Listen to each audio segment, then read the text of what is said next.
Stellar Transformations, episode 190. Untuk melihat video selengkapnya, sahabat bisa kunjungi playlist yang telah disediakan. Yuk mari, kita berimajinasi bersama dan masuk ke alur ceritanya.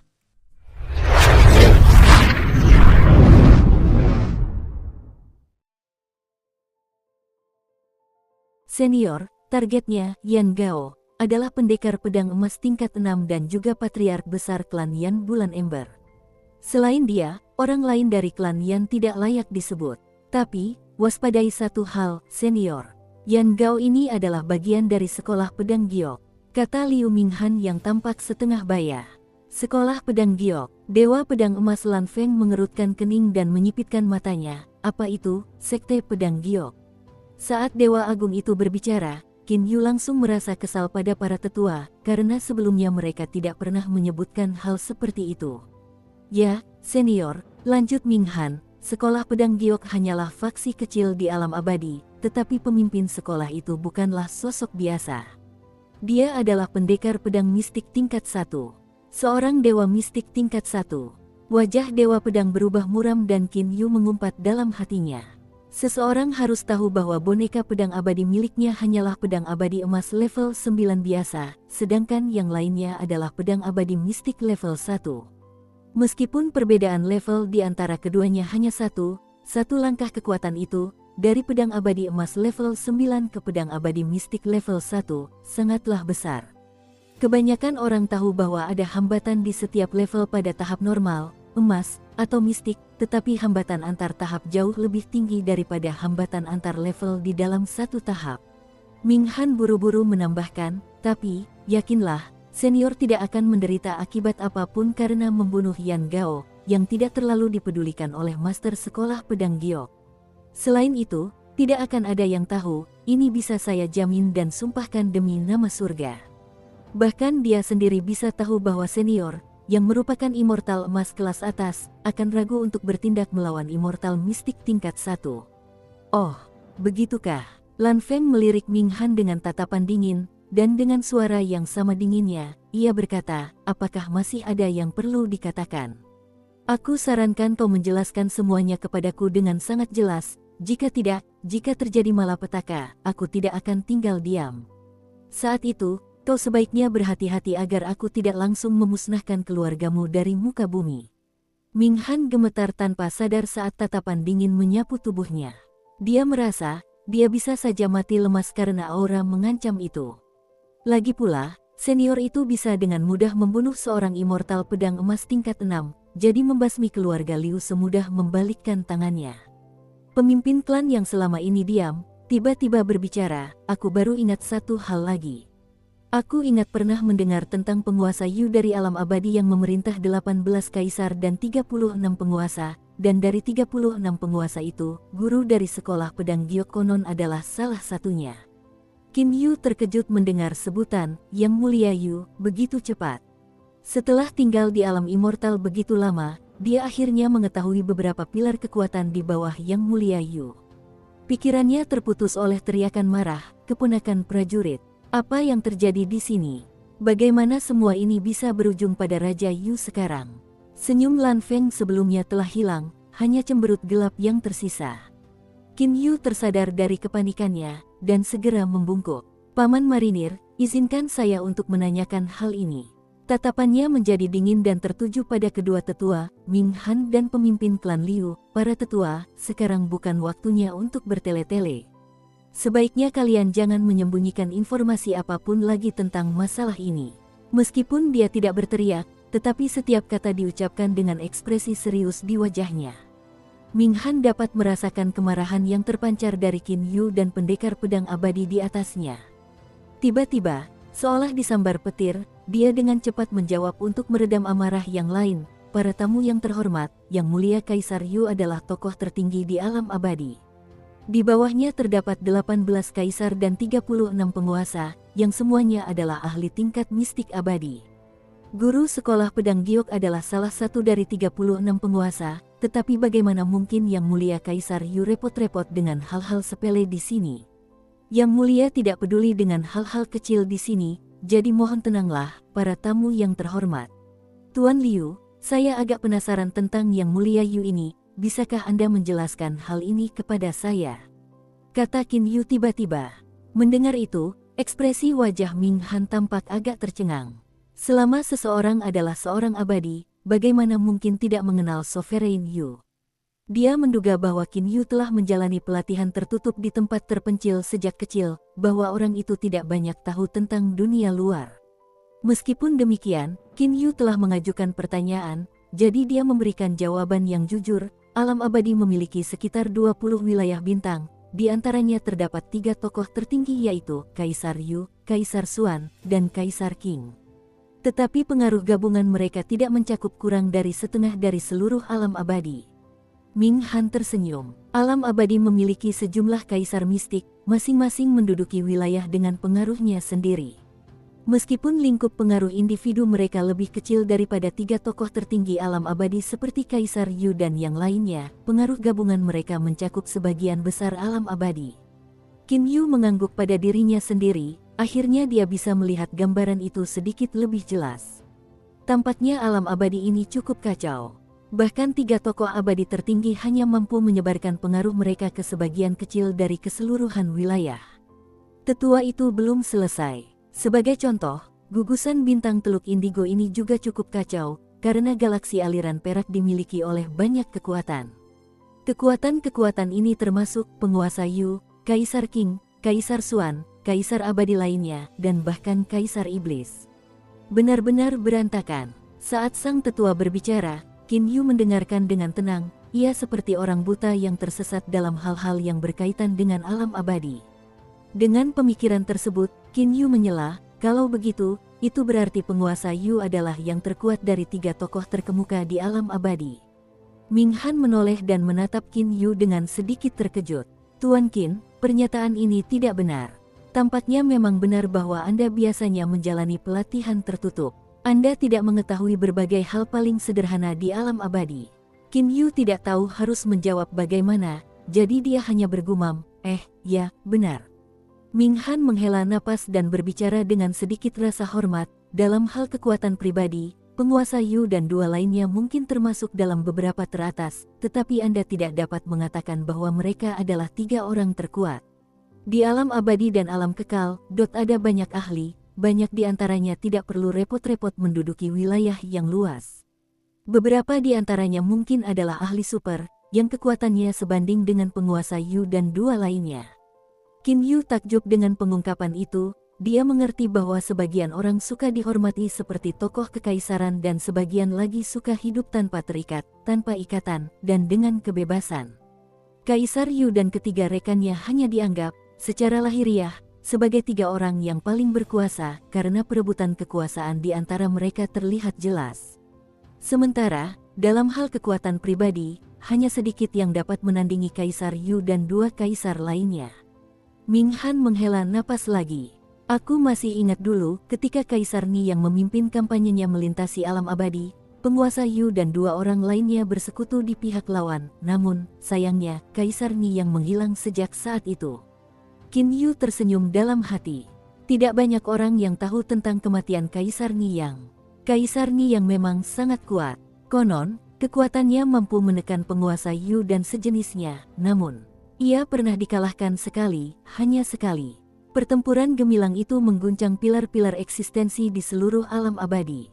Pertempuran itu sangat dahsyat. Ming Han adalah patriark besar dari klan yang relatif besar, jadi dia mengetahui banyak peristiwa di alam abadi. Kaisar Ni yang dikalahkan. Tapi, oleh siapa? Qin Yu harus memuaskan rasa ingin tahunya yang semakin besar. Dia tahu siapa Kaisar Ni yang, orang itu adalah seorang immortal mistik tingkat 8 dan dikenal sebagai immortal pedang terkuat dalam hal serangan. Orang itu berlatih seni pedang, teknik pedang pemecah langit, sambil menggunakan senjata ilahi, penembus langit, dan dihiasi dengan baju besi ilahi, salju hitam. Bagaimana mungkin dia dikalahkan? Benar sekali, karena medan pertempuran itu berada di gugusan bintang Teluk Indigo kita sendiri. Seru Ming Han dengan nada lebih tinggi yang menekankan kegembiraan sang tetua saat mengingat pertempuran itu. Gugusan bintang Teluk Indigo. Jantung Qin Yu mulai berdebar lebih kencang. Dia bertanya-tanya siapa yang bisa mengalahkan Kaisar Niyang. Siapa? Dia benar-benar terhanyut oleh adrenalin dan semangat yang ditawarkan cerita tersebut. Ming Han membusungkan dadanya dan dengan bangga menyatakan, orang yang mengalahkan Kaisar Ni yang tidak lain adalah ahli super paling dihormati dari kampung halamanku, wilayah bintang Indigo Bay. Ahli super itu adalah yang terbaik di antara beberapa orang teratas di seluruh alam abadi, yang dikenal sebagai Kaisar Yin. Kaisar Yin, ini adalah pertama kalinya Qin Yu mendengar nama ini. Lapangan bintang Indigo Bay berada di perbatasan alam iblis dan alam abadi, tetapi kedua pihak tidak berani saling menyerang secara terbuka karena takut menyinggung Kaisar Yin. Di alam iblis dan alam abadi, tidak seorang pun, sama sekali tidak seorang pun berani menunjukkan rasa tidak hormat kepada Kaisar Yin.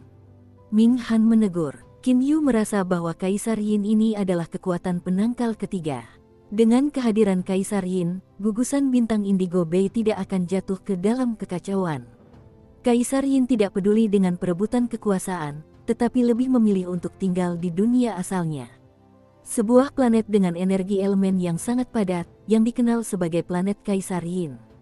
Awalnya, planet itu memiliki nama yang berbeda, tetapi semua orang telah melupakannya, sekarang hanya disebut planet Kaisar Yin. Ming Han menatap jauh, matanya menyala dengan rasa hormat dan kekaguman yang jelas. Qin Yu juga merasa agak khawatir terhadap Kaisar Yin ini. Pertama, mampu mengalahkan Kaisar Ni yang adalah prestasi yang hanya diketahui oleh tokoh kuat dari tiga teratas di alam abadi. Selain itu, individu tersebut tidak serakah atau menginginkan kekuasaan. Planet Kaisar Yin memiliki para ahli yang jumlahnya seperti awan di langit yang tak terbatas. Banyak sahabat abadi mistik Kaisar Yin, serta banyak murid Kaisar Yin, tinggal di planet itu. Ada juga banyak pengagum dan ahli yang berkunjung ke planet Kaisar Yin. Meskipun hanya satu planet, tetapi tidak ada seorang pun yang berani menyinggung atau menginjak-injak di sana. Ming Han menghela napas penuh pujian, baik bulan ember maupun planet Kaisar Yin adalah planet, tetapi prestise mereka seperti membandingkan semut dengan surga. Qin Yu mencibir. Bagaimana mungkin bulan ember dibandingkan dengan planet Kaisar Yin? Mustahil. Yang lainnya memiliki banyak sekali dewa mistik, bagaimana mungkin kedua planet ini dibandingkan? Ah, planet Kaisar Yin. Seru Qin Yu dalam hatinya. Ia sangat ingin pergi ke sana. Planet itu bagaikan permata tersembunyi di antara logam-logam biasa yang tak terhitung jumlahnya. Sebuah tempat dengan bakat terpendam dan para ahli yang hebat. Kudengar di planet Kaisar Yin, seseorang setidaknya harus menjadi seorang pertapa abadi, atau ia harus hidup sederhana, kalau tidak. Ming Han tersenyum sejenak. Bahkan Raja Yu dan sejenisnya pernah pergi menyapa Kaisar Yin, tapi, yah, itu hanya sesuatu yang kudengar. Aku tidak tahu apakah itu benar atau tidak. Orang-orang umumnya memiliki rasa memiliki sebagai bagian dari suatu faksi, komunitas, atau semacamnya. Bahkan dari nada suara Ming Han, orang dapat mendeteksi kebanggaan yang tak terkekang karena mengetahui bahwa gugusan bintangnya sendiri, Teluk Indigo, telah menghasilkan sosok yang menakutkan seperti Kaisar Yin. Qin Yu juga terpengaruh oleh kekaguman tak terbatas Ming Han sehingga ia berjanji pada dirinya sendiri. Di masa depan, ketika aku memiliki kesempatan, aku harus pergi memeriksa planet Kaisar Yin ini. Mungkin ketika dia telah menemukan saudara angkatnya dan menyelesaikan masalah dengan Lier, dia akan mengajak saudara-saudaranya mengunjungi bintang Kaisar Yin ini. Baik Kaisar Yin maupun Kaisar Yu, bahkan 18 kaisar dan 36 penguasa adalah tokoh-tokoh dengan kekuatan luar biasa.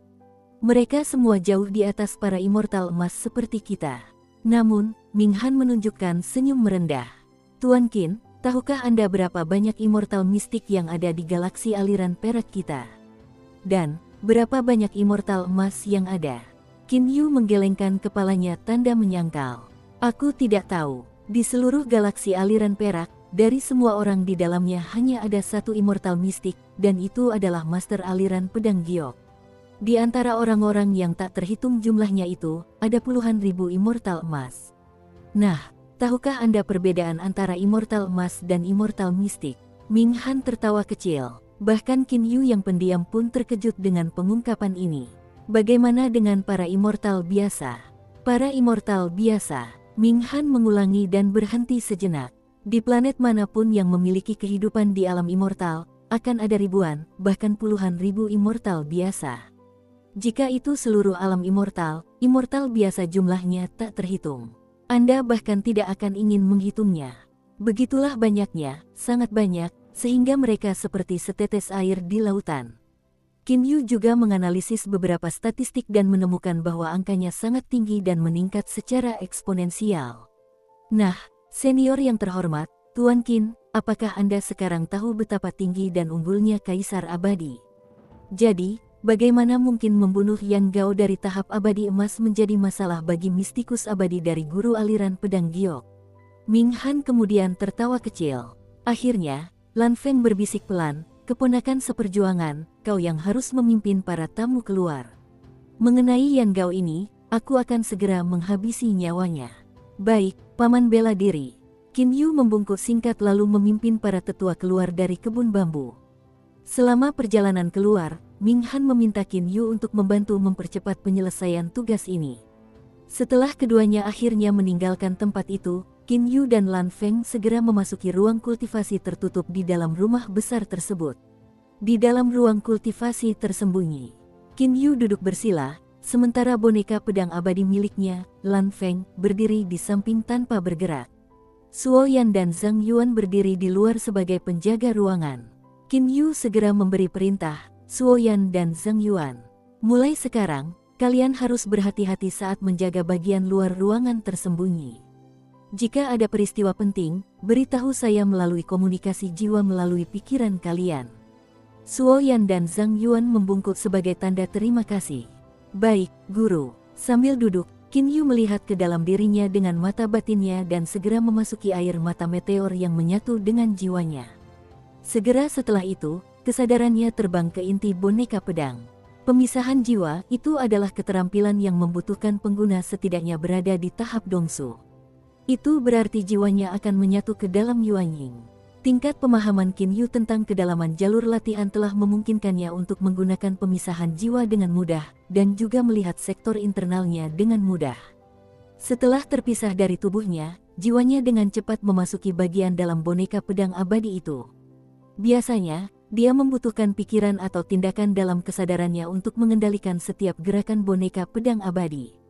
Begitu jiwanya memasuki boneka itu, mengendalikannya akan seperti mengendalikan tubuhnya sendiri, membuat serangan, pertahanan, dan gerakan menjadi lebih tajam dan berbeda. Qin Yu meraba-raba tubuh barunya dan tak kuasa menahan diri untuk mengagumi kehebatan penciptanya, Paman Lan. Tubuh boneka pedang abadi ini sangat kuat dan tahan banting, namun tetap lentur dan elastis saat disentuh. Qin Yu, Lan Feng, segera menyatukan kekuatan jiwanya dengan dunia dan menerapkan teknik teleportasi, lalu langsung menghilang dari ruangan tersebut. Dan tubuh aslinya juga telah lenyap dari ruang tersembunyi itu. Tubuh aslinya telah disimpan di dalam istana abadi 9 pedang. Untungnya, tidak ada seorang pun di sekitar yang menyaksikan pemandangan di mana ruang tersembunyi itu benar-benar kosong. Tubuh asli Qin Yu mungkin sekuat seorang immortal, tetapi jauh kurang tangguh dibandingkan boneka immortal itu. Hanya dengan merasakan kehadiran boneka itu, dia takjub akan kekuatan tubuhnya, dan berpikir itu pasti sebanding dengan peralatan tingkat dewa. Ketangguhannya bukan main-main. Di langit larut malam di atas kota Liu Feng, sebuah bayangan menjulang di atas ruang angkasanya. Pedang kelas abadi dapat mengubah bentuk dan ukurannya, yang berarti tubuh ini juga dapat berubah. Dengan pemikiran itu, tubuh boneka itu langsung membesar sekitar 5 hingga 6 cm, sementara bekas luka panjang muncul di wajah boneka itu. Karena tubuhnya sangat kuat, maka kurasa ia juga bisa terbang dengan kecepatan tinggi. Qin Yu menyeringai lebar, sambil menguji mainan barunya. Di langit malam kota Liu Feng, tubuh boneka itu bergetar dan menghilang, udara di sekitar posisi asalnya berguncang dan beriak. Dalam sekejap mata, Qin Yu muncul di puncak gunung terdekat yang menghadap kota Yansan. Mungkin itu terjadi seketika, tetapi itu murni berdasarkan kecepatan terbang dan bukan melalui teleportasi. Qin Yu menghela napas kagum, tubuh boneka pedang abadi ini setidaknya 1000 kali lebih kuat dari tubuhku sendiri dan kecepatannya setidaknya 10 kali lipat dariku. Begitu selesai bicara, dia kembali memasang ekspresi pendiam, merencanakan langkah selanjutnya. Dari posisinya, ia dapat melihat dengan jelas bahwa kota Yansan ini jauh lebih besar daripada kota Liu Feng. Sepertinya istana klan Yan jauh lebih mewah dan jumlah bawahannya juga lebih banyak. Ia mencatat semua ciri khas markas klan Yan, serta detail, jalan, dan ukuran keseluruhan wilayah klan tersebut. Saat itu masih menjelang malam. Seluruh markas klan Yan diterangi cahaya, sebagian besar orang berada di rumah atau bermeditasi, tetapi beberapa murid berkeliaran di jalanan kota yang ramai, menjelajahi kehidupan malam.